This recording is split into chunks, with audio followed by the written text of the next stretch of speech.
सत्या 360 प्रवीण में आपका स्वागत है। आज आप सुनेंगे कमदा एकादशी व्रत कथा।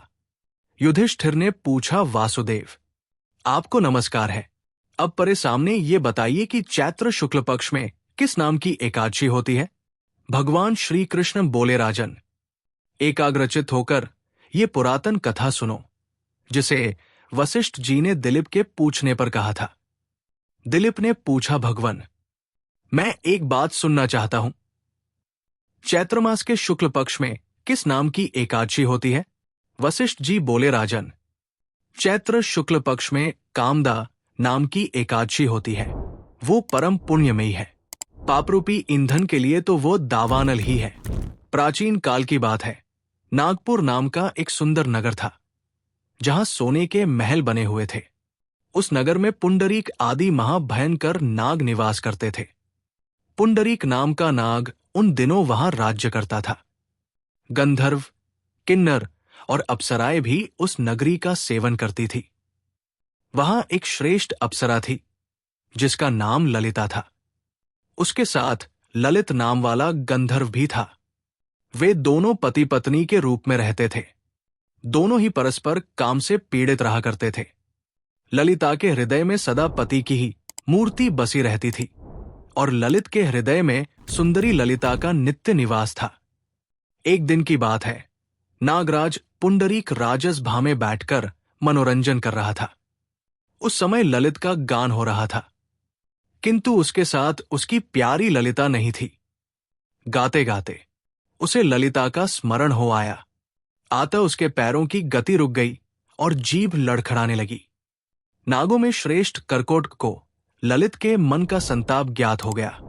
आता उसने राजा पुंडरीक को उसके पैरों की गति रुकने एवं गान में त्रुटि होने की बात बता दी। ककौट की बात सुनकर नागराज पुंडरीक की आंखें क्रोध से लाल हो गई। उसने गाते हुए कामातुर ललित को शाप दिया, दुर्बुद्धे तू मेरे सामने गान करते समय भी पत्नी के वशीभूत हो गया, इसलिए राक्षस हो जा। महाराज पुंडरीक के इतना कहते ही वो गंधर्व राक्षस हो गया।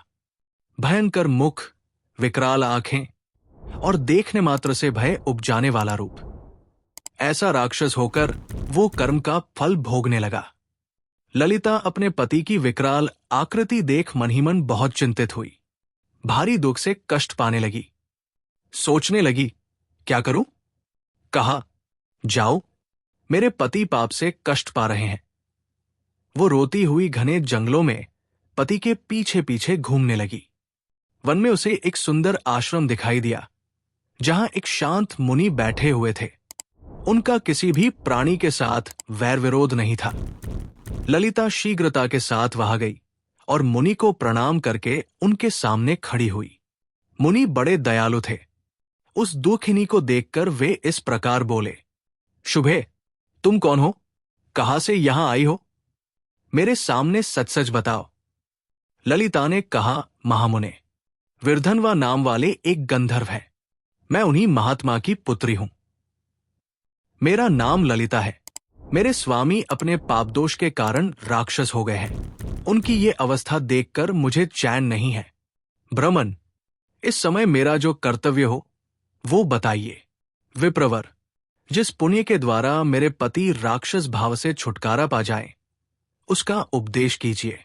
ऋषि बोले, भद्रे, इस समय चैत्र मास के शुक्ल पक्ष की कामदा नामक एकादशी तिथि है, जो सब पापों को हरने वाली और उत्तम है। तुम उसी का विधि पूर्वक व्रत करो, और इस व्रत का जो पुण्य हो उसे अपने स्वामी को दे डालो। पुण्य देने पर क्षण भर में ही उसके शाप का दोष दूर हो जाएगा। राजन, मुनि का ये वचन सुनकर ललिता को बड़ा हर्ष हुआ। उसने एकादशी को उपवास करके द्वादशी के दिन उन ब्रह्मर्षि के समीप ही भगवान वासुदेव के श्री विग्रह के समक्ष अपने पति के उद्धार के लिए ये वचन कहा, मैंने जो ये कामदा एकादशी का उपवास व्रत किया है, उसके पुण्य के प्रभाव से मेरे पति का राक्षस भाव दूर हो जाए। वशिष्ठ जी कहते हैं, ललिता के इतना कहते ही उसी क्षण ललित का पाप दूर हो गया। उसने दिव्य देह धारण कर लिया। राक्षस भाव चला गया और पुनः गंधर्वत्व की प्राप्ति हुई।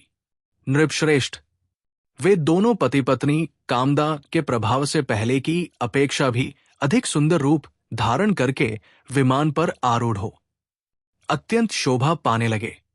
ये जानकर इस एकादशी के व्रत का यत्नपूर्वक पालन करना चाहिए। मैंने लोगों के हित के लिए तुम्हारे सामने इस व्रत का वर्णन किया है। कामदा एकादशी ब्रह्म हत्या आदि पापों तथा पिशाचत्व आदि दोषों का भी नाश करने वाली है। राजन, इसके पढ़ने और सुनने से वाजपेय यज्ञ का फल मिलता है। आज श्री एकादशी व्रत कथा संपूर्ण। बोलिए लक्ष्मी नारायण भगवान की जय।